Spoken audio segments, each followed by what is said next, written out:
tiempo. Sí, la verdad, un gusto tenerlo aquí en esta jornada. Muchísimas gracias. Y bueno, un poco también expectantes, ¿no? Por esto que va a ser una definición, sin duda, para el país. Estas elecciones marcan un nuevo rumbo y me imagino que hay mucha gente del otro lado con incertidumbre, sin saber qué va a pasar con su vida, con su trabajo, ¿no? E incluso con muchas de las conquistas que hasta aquí el movimiento obrero ha logrado. Es una caracterización que haces increíblemente acertada, porque normalmente cuando había elecciones uno decía, bueno, convocatoria ciudadana, hay una cantidad de propuestas y la descripción es una descripción de una sociedad en crisis. En estos días está incluso saliendo dinero de los bancos, depósitos, y vos viste que la corrida cambiaria, el dólar se ha ido por las nubes. Estas elecciones tienen por objetivo, objetivamente, no en términos de que yo lo diga o lo diga otro, designar a quién va a provocar el desenlace de esta crisis. Bueno, no se puede estar 8 años, desde que vino el FMI en el 2018 hasta ahora, en una crisis permanente. ¿Sabes? Se ha llegado al punto final de la crisis, hay que provocar un desenlace. Estas elecciones tienen esa misión, definir a la persona, mujer u hombre, que va a determinar ese desenlace, y ese desenlace consiste, si uno examina todas las opiniones que hay y las tendencias de la opinión de los grandes intereses económicos y el movimiento de la economía, en un golpe de Estado económico. Por golpe de Estado económico, ¿qué entendemos? Que el Estado reúne todos sus recursos para asegurar una fuerte devaluación de la moneda, para impulsar tarifazos con el argumento de que las tarifas no cubran los costos de servicio de luz, servicio de gas, pero también de la salud, porque las prestatarias de la salud dicen que lo que están cobrando tampoco satisface sus costos.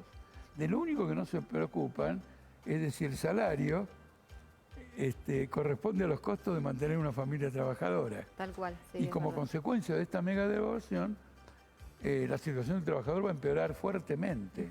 Usted ha llamado la atención especialmente, Jorge, sobre aquellos que son un gran porcentaje en la Argentina, si no es hoy el mayoritario, que es el trabajo informal, ¿no? Especialmente quienes no tienen ni siquiera la posibilidad de un respaldo para salir a negociar paritarias, que muchas veces son traicionados, incluso aquellos que tienen su trabajo regularizado. ¿Qué va a pasar con ese enorme sector que hoy puede motorizar y dinamizar un poco la economía, pero que quizás hasta tienen un grado mayor de incertidumbre que aquellos que sí están asalariados, que sí tienen un sueldo blanqueado y que efectivamente, aunque no los represente el todo bien o no se sientan absolutamente representados, tienen gremios y sindicatos todavía por detrás de ellos? Pero bueno, la consecuencia de un golpe de Estado económico es un agravamiento general, pero ya no un agravamiento general, un agravamiento excepcional. Si usted escucha con atención o lee con atención, si uno lee con atención lo que dicen los economistas, tienen más o menos un plan de evaluación, tarifazo, etcétera, pero repetidamente señalan que el problema de un plan de este tipo es la gobernabilidad, porque descuentan que va a haber una poderosa reacción popular y el plan va a ser destruido por una movilización de los trabajadores. Plantea un problema político en un país donde la ingobernabilidad está instalada porque el presidente y la vicepresidenta han dejado de gobernar hace tiempo y el que gobierna es alguien que no fue votado para gobernar, que es el ministro de Economía. Entonces la posición de Massa es interesante porque uno podría decir, bueno, Massa, hace ahora lo que prometés que vas a hacer si te eligen presidente. Y el argumento de él es, yo ahora soy ministro. Claro, Massa dice lo contrario, dice él, yo no soy presidente, no tengo todas las herramientas, hay decisiones que pasan por mí y otras que en las que absolutamente no tengo nada que ver. Dice lo que estoy diciendo yo. Yo ahora soy ministro de Economía y no tengo los recursos para un golpe de Estado económico. Quiero el voto popular, asumir la presidencia, tomar todos los recursos del Estado, porque lo que estoy señalando no es una corrida al dólar, lo que estoy señalando no es una salida de depósito a los bancos, es la organización del poder estatal para aplicar un programa económico que sea un desenlace de esta crisis profundamente perjudicial sobre una masa trabajadora que está en un 42% debajo del nivel de la pobreza. Eso hay que tenerlo presente. Las espaldas del pueblo argentino no están para aguantar este golpe de Estado económico. ¿Y ahora cómo se explica el alto nivel de consumo? Porque hay un panorama totalmente diferente al de Mauricio Macri. Cuando asumió Mauricio Macri, al poco tiempo, a los meses, cualquiera que haya observado el movimiento en las calles, el movimiento incluso en restaurantes, en confiterías, en espacios de recreación, habrá advertido que todos esos lugares estaban vacíos prácticamente, ¿no? Y de hecho se ha denunciado en muchas oportunidades que muchas pymes han quebrado, que ha sido realmente una circunstancia muy difícil para las pymes. En este momento hay un alto consumo, hay un auge de la construcción privada y pública, también además de este consumo extremo, hay, dicen, un crecimiento del trabajo que no se veía desde el año 2004. ¿Cómo se explican, digamos, estas como cosas contrapuestas, ¿no? En algún punto, de decir, bueno, hay movilización. Yo no diría que esta es la situación de este momento. En este momento hay una declinación económica, pero es verdad que 2 años con inflación creciente, con salarios desvalorizados, fueron acompañados por una reactivación de la economía. En primer lugar, como respuesta a 1 año y medio de pandemia o de cuarentenas que paralizaron en cierto modo la actividad económica. Pero a ver si usted aprecia lo que le voy a decir ahora. Precisamente la desvalorización de la fuerza de trabajo, la flexibilidad laboral, la precarización, aumentaron enormemente la tasa de ganancia de los capitalistas. ¿Y qué hicieron? Al no poder retirar el dinero por los controles de cambio, porque sale el dólar, porque no hay reservas y todo lo demás, aprovecharon la enorme baratura de la mano de obra para hacer ganancias fabulosas, porque fue creciendo durante 2 años el Producto Bruto paralelamente a una redistribución regresiva del ingreso. Esto no se ve normalmente en ningún país del mundo. Cuando la economía crece, los ricos ganan mucho más que los pobres, pero no es que los pobres caen cuando la economía crece. Acá el poder adquisitivo de la población trabajadora fue cayendo sistemáticamente. Son pocos los casos que se registra que desde el gobierno de Macri, comienzo del gobierno de Macri, a la actualidad, el salario de un trabajador registrado se desvalorizó entre un 25 y 30%. Esos son parámetros anormales para cualquier otra economía. Entonces, de alguna manera, la perversidad consiste, la economía crece porque la situación de los trabajadores empeora. ¿Qué va a pasar este 22 de octubre? Bueno, se viene un debate. ¿Usted vio el primer debate? ¿Le interesó verlo? ¿Sí? Bueno, en lo esencial, el debate disimuló los problemas. Porque nadie dijo, miren... Sí, no hubo nada profundo. Sí, porque hay una lógica.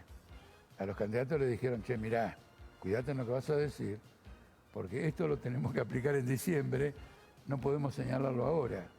Entonces procuraron disimular sus posiciones, solo que en personas que están más al tanto de los problemas políticos, afirmaciones que hicieron ellos permitieron ver esto. Por ejemplo, Massa está en contra de la dolarización.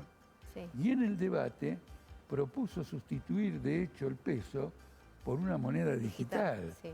Ahora, fíjese que lo tiró en el debate, no lo desarrolló.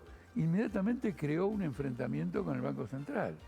Otra cosa que le quiero decir del debate, han invitado a estos 3 candidatos al coloquio de ideas. Uno, Massa, no fue. La otra fue, y el otro le hizo, Milei, un contracoloquio paralelo. Usted tiene una clase capitalista que pide este plan que yo le digo y que está completamente dividida por intereses enfrentados. Entonces, esta falta de gobernabilidad que se manifiesta en que el presidente y la vice no gobiernan y el ministro de Economía, que no tiene mandato para gobernar, se prolonga en el próximo periodo. ¿Cómo reconstruye el poder político un presidente cuya primera tarea es pegar un golpe de Estado económico contra la mayoría del país? Ahora, ¿qué pasa con Javier Milei? Porque de todos los discursos, incluso de lo que uno pueda pensar en torno a la propuesta de Patricia Bullrich, es el que es más virulento, ¿no? Y hasta en la forma de expresarlo. Y él es claro en decir, bueno, como que el ajuste va a ser mayor porque él quiere reducir básicamente todo lo que es el déficit fiscal, y todos sabemos que eso significa reducir en muchos casos las ayudas económicas que hoy reciben muchísimas personas en nuestro país, ¿no? Se ha expresado en torno a los jubilados y demás. ¿Por qué hay tanto apoyo si hay muchos sectores que están hoy desfavorecidos y que esto puede llevarlos a la miseria total directamente, ¿no? Bueno, en la pregunta que usted señala, en este planteamiento que usted señala, hay dos partes. La primera, porque este hombre sigue siendo virulento. Él está desarrollando una demagogia para ganar la elección y no está planteando una política para ser presidente. Él dice, ahora yo voy a acentuar el descontento que la gente tiene con este gobierno. Y voy a ser más incendiario todavía. Esto provoca la inquietud de lo que se llama el Círculo Rojo, que es el conglomerado de capitalistas que dirige a la Argentina. Porque dicen, ¿y este tipo va a gobernar como está diciéndolo ahora? Él está jugado a ganar. Entonces va a decir todas las barbaridades que llevaron a que toda esa demagogia, a que buscó explotar el profundo descontento popular con el gobierno de Macri anteriormente y con el gobierno de los Fernández en esta ocasión. Por lo tanto, tiene esa orientación. Yo que tuve conversaciones con trabajadores que votaban a Milei, observé una cosa que me llamó profundamente la atención. No tiene ningún respeto por el individuo. Totalmente. Es increíble, porque eran camioneros. Una circunstancia determinada me llevó a tener un contacto muy especial con un conjunto de camioneros que habían votado a Milei y el mensaje era, no, estos que están no los quiero ver más. Y me hizo acordar a las elecciones norteamericanas, cuando la prensa decía que el voto por Trump es que no aguantaban más al gobierno de los Clinton, que era un gobierno de plutócratas, de ricos, que no les preocupaba el empleo y todo lo demás. Es decir, lo negativo de la situación es explotado por Milei. Esto agrava la crisis. Porque si Milei, con este bagaje, va a hacer lo que dice este ajuste fiscal, que además no existe ese ajuste fiscal. Esto es una demagogia. El peso más grande de los gastos del Estado no son los piqueteros o las organizaciones sociales. El 8% del PBI del gasto del Estado son los intereses de la deuda pública. Y esa es una vaca sagrada, claro, que porque la tienen en sus manos los grandes capitalistas. ¿Qué autocrítica hacen ustedes dentro de la izquierda en su conjunto? Porque de alguna manera se ha capitalizado en otro sector totalmente contrapuesto, ¿no? Esta posibilidad que tenía la izquierda quizás de lograr una elección ejemplar, una elección que quede efectivamente en la historia, ¿no? Mire, hay varios ejemplos históricos que demuestran que la izquierda atraviesa fatalmente una crisis cuando crece. Porque cuando la izquierda crece, queda al desnudo qué pretende hacer con ese crecimiento. O sea, al crecer es un factor de poder. Ojo, somos un factor de poder. Entonces siempre hay una crisis, porque hay un sector que dice, hemos crecido con una política de adaptación al Parlamento, yendo a las elecciones, etcétera, etcétera, y se enganchan en una carrera parlamentaria. Y le dan la espalda a esta gran crisis y a un planteamiento de poder. Lo que viene ahora no es, por ejemplo, lo que dicen los candidatos del FITU, sigue el ajuste. No, ahora viene un golpe de Estado económico porque los ajustes no van más. Ahora hay que cambiar, hay que patear todo el tablero. Esto es lo que representan estos tres candidatos. Se ajustó y estamos con una inflación del 12% mensual. El ajuste se terminó. Hay que hacer cirugía mayor. Cirugía mayor es luchar por el poder. Entonces han preferido embarcarse en un enfrentamiento por las posiciones de candidatos. Al desviarse de su misión revolucionaria, han armado una crisis. Pero eso ha ocurrido siempre y nosotros somos los críticos de esa situación. En todo caso, si tuviéramos que hacernos una crítica, es quizás no haber advertido a tiempo. Es probable. Pero en definitiva tampoco somos omnipotentes. Es decir, en algún momento lo advertimos. Sí. Hicimos este señalamiento y está la crisis que vimos. Esta crisis es rica para el futuro de la izquierda. Porque definitivamente va a dejar instalada y en desarrollo una izquierda con un contenido verdaderamente revolucionario. Bueno, interesante poder escucharlo, Jorge. Yo le agradezco que nos haya acompañado en esta jornada y que nos ayude a analizar, ¿no?, esto que se viene e incluso a proyectar lo que puede pasar después del 22 de octubre y ante un eventual balotaje también. Gracias. Sí. Un gusto estar de nuevo con usted y espero verla de nuevo. Bueno, que esté muy bien. Nosotros nos vamos a la pausa, quédate ahí, ya volvemos.